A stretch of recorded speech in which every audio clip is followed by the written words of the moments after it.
Hello viewers, and welcome to this tutorial on how to create a Google form. In order to create a Google form, you'll first want to make sure that you have an open and active Google account.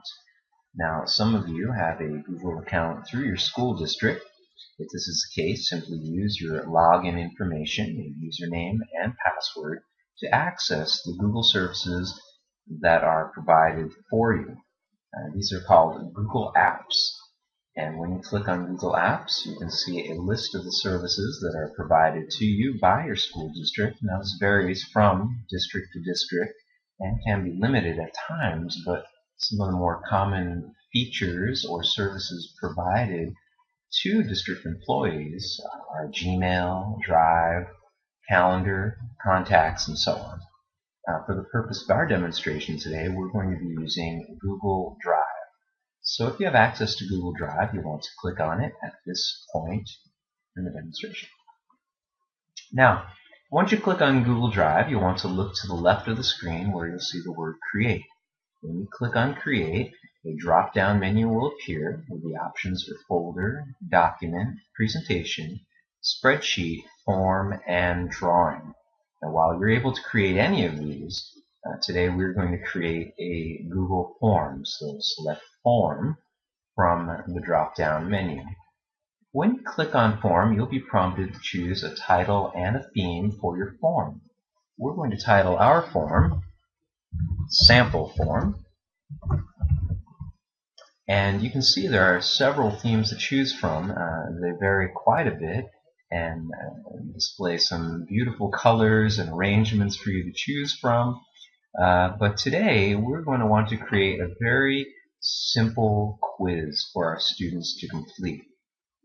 As such, we're going to choose the default theme for our sample form. Once you select the title and theme for your form, click OK, and we are one step closer to creating our Google form. If you've logged in and accessed your Google services through your school district, you'll want to remain logged in so you can view your form, as most districts will require you to do so. So here we have our sample form. That's our initial title. If you do not like that title, you can click in the field, scroll over the text, and change it to meet your needs. But below the initial title is the form description. As I said, we're going to create a very simple quiz. In fact, we are going to create a subtraction quiz for students today.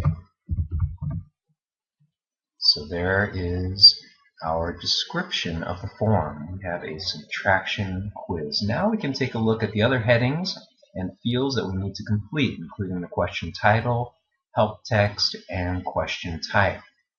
For the question title, that is going to be the first question in our quiz, so I'm going to eliminate the text that was present in the field and place my own. We're going to say question number 1, leave a little space, and make a very simple subtraction number sentence for students to complete. 5 minus 3 equals blank, and that blank means we're going to need to create some options for our students to select from. But first, we're going to add our help text, or what we call the directions. And again, these directions can just be very simple. Click on correct answer for each question below. Very simple. So now we have our title and our help text or directions, which is going to help our students to complete this quiz. Now the question type, obviously for a simple subtraction quiz like this, I would recommend multiple choice. However, there are some other options to choose from, including text, paragraph text, checkboxes, choosing from a list, and so on. Again, for our purposes, we're going to select multiple choice. And now we can provide our students with some options. You do that by clicking in the option field and writing in your own text. When you want to add another option, simply click on the field again, and again, add our own text, click to add another option, and you can add as many options as you'd like. But a standard multiple choice test will have these 4 options to choose from. Now, if you want to add more fields, more options for your students, you can add another. Simply click again. If you want to eliminate one of these fields, you can click on the X. If you're happy with what you've done, you can always come up to the duplicate button, click on it to duplicate the portion of the form that you've created, or if you are very unhappy with what you've created, you can trash it all together. But we look pretty happy here, and since this is the only question we're going to create today, it is a required question. That'll be marked by a red asterisk later when we create our form. We are done. It looks very good. Spelling looks just about appropriate. Done. Okay, now we have our sample form, subtraction quiz. We are viewing the title, the help text, the options that we provided, and there's that red asterisk again, showing that this is a required question. Again, at this point I can add an item if I choose so, continue to edit, or duplicate, or trash it all together. Now, this is a fun time because we get to share our quiz now with our students. So I'm going to select File and Embed. When I click on Embed, I'm going to receive a code. I'm going to click on the code and I will be prompted to copy that code. It is Control-C on your keyboard. Okay, once that is done, click on Done. Alright, now we get to choose a response destination.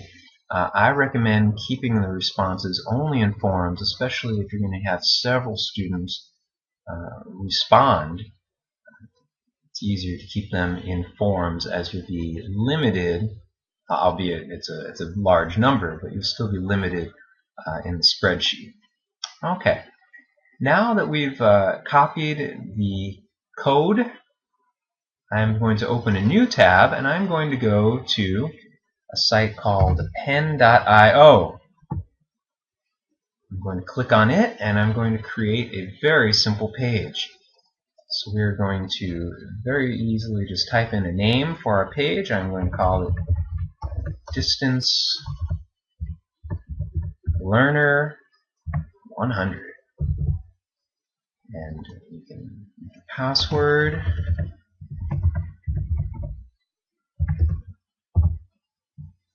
And it says it takes literally seconds to publish, and it does. Create your new page. And there it is. You have your new page. Now once you have your new page, like the directions say, click on the text to start writing. Click on the text, and there you go. Scroll over the text that is present. Delete it. And now you can paste your code that you copied moments before in Google Forms. Select Save, and here you have your quiz. Again, you can add a page title to this.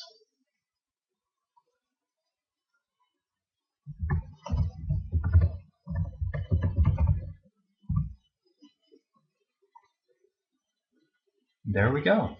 Subtraction. We have our sample form, subtraction quiz required, everything that we detailed in creating our Google form, our question, directions, and options. Now our students, once they have access to this website, they can choose from the options and submit.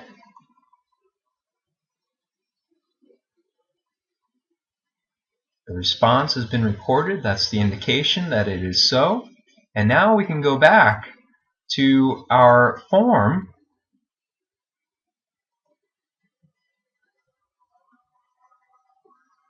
take a look. Now we see that we have one response And if we click on a summary of responses, we'll see that we have one who's responded, and 100%, of course, with our one student. But you can see the graph that's provided for you, indicating the number of daily responses, the options that were available, how many students selected.